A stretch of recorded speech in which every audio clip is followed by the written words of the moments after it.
అందరికీ నమస్కారం. ఒక దురదృష్టకరమైనటువంటి ఘటన ఇటీవల కాలంలో మీ అందరూ చూశారు.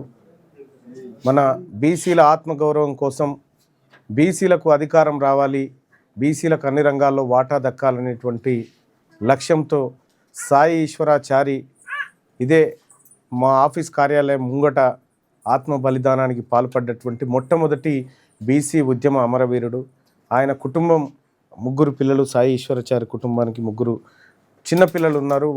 వారి తల్లిగారు, వారి సతీమణి, ఆ తర్వాత వాళ్ళ బ్రదర్, వీళ్ళు అందరు కూడా ఉన్నారు. ఈ బీసీ ఉద్యమంలో ఇలాంటి ఘటన జరగాల్సింది కాదు. దానికి అన్ని పక్షాలు, అన్ని రాజకీయ పార్టీలు, మాలాంటి నాయకులందరూ కూడా బాధ్యత వహించాల్సింది అనేటువంటి మాటను గతంలోనే చెప్పడం జరిగింది. సో ఆ రోజు సాయి ఈశ్వరాచారి అంత్యక్రియల విషయంలో కూడా ఈ రాష్ట్ర ప్రభుత్వం చాలా ఘోరంగా వ్యవహరించింది. నేను అంత్యక్రియలకు హాజరు కావాలని చెప్పి నేను ప్రయత్నం చేస్తే నన్ను వందలాది మంది పోలీసులతో హౌస్ అరెస్ట్ చేయించడం జరిగింది. అయినా కూడా సాయి ఈశ్వర్ అంత్యక్రియలను మా నాయకత్వం అంతా, బీసీ సమాజం అంతా ముందుండి నడిపించింది. అయినప్పటికీ కూడా ఈ బిడ్డ ఏ జాతుల కోసమైతే, ఏ జాతులకైతే అధికారం కావాలని ఆత్మ బలిదానం చేసిండో ఆ జాతులన్నీ కూడా ఇవాళ కుటుంబానికి అండగా ఉండాలనేటువంటి ఉద్దేశంతో నేను ఆ తర్వాత మరుసటి రోజు సాయి ఈశ్వరాచారి కుటుంబానికి భరోసానివ్వడానికి వాళ్ళ ఇంటికి వెళ్ళడం జరిగింది. ఇంటికి వెళ్ళినటువంటి సందర్భంలోనే మేము కొన్ని డిమాండ్స్ ప్రభుత్వాన్ని చేసినాం. ఆ తర్వాత మేము కూడా స్వయంగా తెలంగాణ రాజ్యాధికార పార్టీ నుంచి ఈ కుటుంబానికి ముగ్గురు పిల్లలకు 5 లక్షల రూపాయలు డిపాజిట్ చేయబోతా ఉన్నాం వాళ్ళకి. తద్వారా వాళ్ళు మేజర్ అయ్యే వరకు కనీసం పెద్ద మొత్తంలో వీళ్ళకు డబ్బులు అందితే ఈ కుటుంబానికి భరోసా ఉంటుందనేటువంటి ఉద్దేశంతో తెలంగాణ రాజ్యాధికార పార్టీ ఈ కుటుంబానికి 15 లక్షల రూపాయల ఆర్థిక సాయం చేయాలని చెప్పి నిర్ణయం తీసుకున్నటువంటి సందర్భం మీ అందరికీ తెలిసిందే. ఆ రోజు మాట ఇచ్చాం, ఈరోజు ఆ మాట నిలబెట్టుకుంటా ఉన్నాం.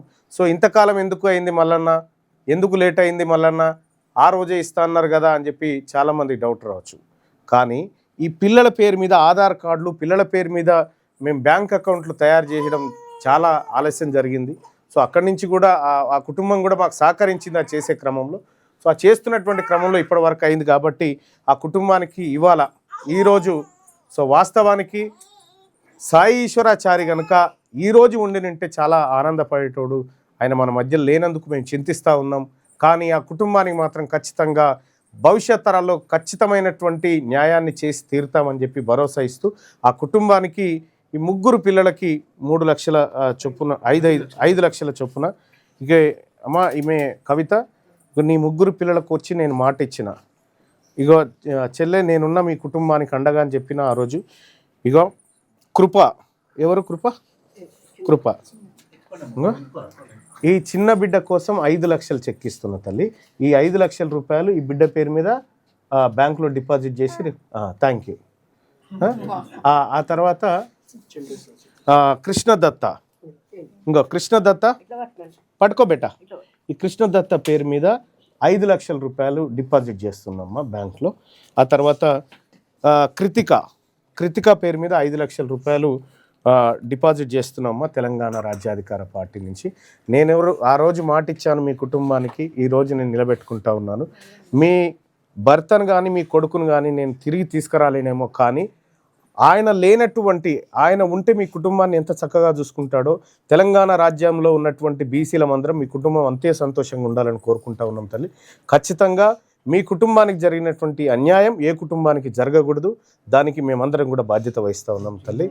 సో జీవితంలో ఏ కష్టం వచ్చినా కూడా మేము అండగా నిలబడతామని చెప్పి మీ కుటుంబాన్ని ప్రాధేయపడుతూ చెప్తా ఉన్నాం. ఇది ముమ్మాటికి మా బీసీ నాయకత్వం అంతా చేసినటువంటి మూకుమ్మడి తప్పు, అందులో మేమందరం కూడా భాగస్వామ్యులమే. ప్రభుత్వం హామీ ఇస్తా అని మోసం చేసినటువంటి ప్రభుత్వం ఏదైతే ఉందో మీ కుటుంబానికి అన్యాయం చేయడం జరిగింది. ఖచ్చితంగా భవిష్యత్తులో తెలంగాణ రాష్ట్రంలో సాయి ఈశ్వరాచారికి సంబంధించిన ప్రభుత్వం అధికారంలోకి వస్తుంది. ఆ రోజు సగర్వంగా మీ కుటుంబాన్ని అత్యంత ఎత్తులో నిలబెట్టేటువంటి ప్రయత్నం ఖచ్చితంగా చేస్తాం తల్లి. మీ కుటుంబానికి అండగా నిలబడతాం. మీ ముగ్గురు పిల్లలకు మంచి భవిష్యత్తు ఉండాలనేటువంటి ఉద్దేశంతో ఈ కార్యక్రమాన్ని చేస్తూ ఉన్నాం తల్లి. సో మేము ఏదైతే మాట ఇచ్చామో ఆ మాటను నిలబెట్టుకుంటున్నాం తల్లి. Thank you.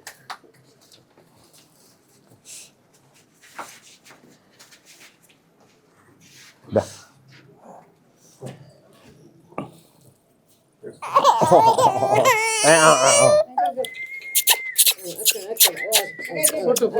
ఇక ఇక ఇక ఇక ఇక ఇక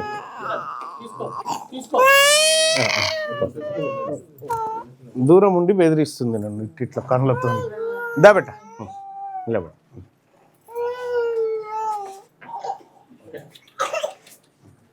థ్యాంక్ యూ అమ్మ. వాళ్ళతో ఏమన్నా మాట్లాడేస్తాం వాళ్ళ బ్రదర్. తమ్ముడు నువ్వు చెప్పు. యోగేష్ యోగేష్ కదా, నందీష్. సారీ పట్టుకోనన్నా అట్లా ఇట్లా అన్న పక్క ఇట్రా.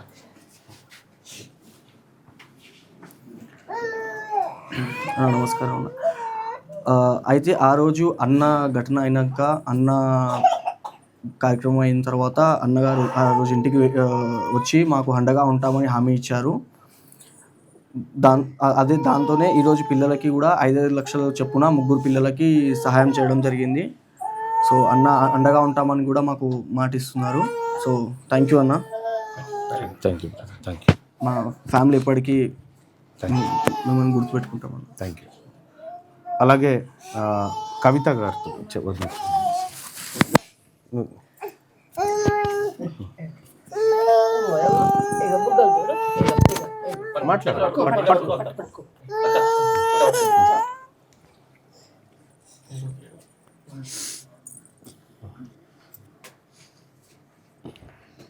అన్న, మీరు మాకు ఇంత సహాయం చేసినందుకు చాలా సంతోషం అన్న. మా పిల్లల గురించి ఆలోచించి మా పిల్లల పేరు మీద ఇంత అమౌంట్ మీరు ఫిక్స్ డిపాజిట్ చేస్తానని చెప్పినందుకు చాలా ఆనందం అన్న. మా హస్బెండ్ ఇప్పుడు బీసీ ఉద్యమం గురించి అయినా చనిపోయిండు, కానీ ఇప్పుడు ఆ బీసీ ఉద్యమం కూడా అట్లాగే గెలిపియాలన్నా. మీరు ఆయన ఆశయం మాత్రం నెరవేర్చండి అన్న. అదొక్కటి నెరవేరాలన్నా, అంతే. తప్పకుండా అమ్మ మాట్లాడుతుంది. వద్దులే వద్దులే. రైట్. అది విషయం ఏంటంటే అమ్మా, మాకు తెలియకుండానే ఇక్కడికి మీరు రావడము, మేము సాయం చేయడము, తద్వారా ఆయన రావడము. ఆ రోజు నేను ఉంటే ఏమైనా నాకేమైనా చెప్పుకునేవాడేమో, కానీ నేను లేకుండా బయట జరిగింది ఆ కార్యక్రమం. సరే, అయినప్పటికీ కూడా ఏదేమైనా మేము ఖచ్చితంగా బీసీ బిడ్డలుగా, మీరంతా మా బంధువులుగా, మేమందరం కూడా మీ కుటుంబానికి అండగా నిలబడతాం. మా బాధ్యత తీరిపోయింది అనుకోవట్లేదమ్మా. మా బాధ్యత ప్రారంభమైంది. మా బాధ్యత ప్రారంభమైంది. తప్పకుండా మేమున్నాం తల్లి, మేమందరం ఉన్నాం. ఏం కంగారు పడక చెల్లె. మీ కుటుంబం మంచిగా ఉండాలి, నీ పిల్లలు గొప్పగా ఎదిగేలా మా వంతు ప్రయత్నం చేస్తామమ్మా. థ్యాంక్ యూ తల్లి. Thank you.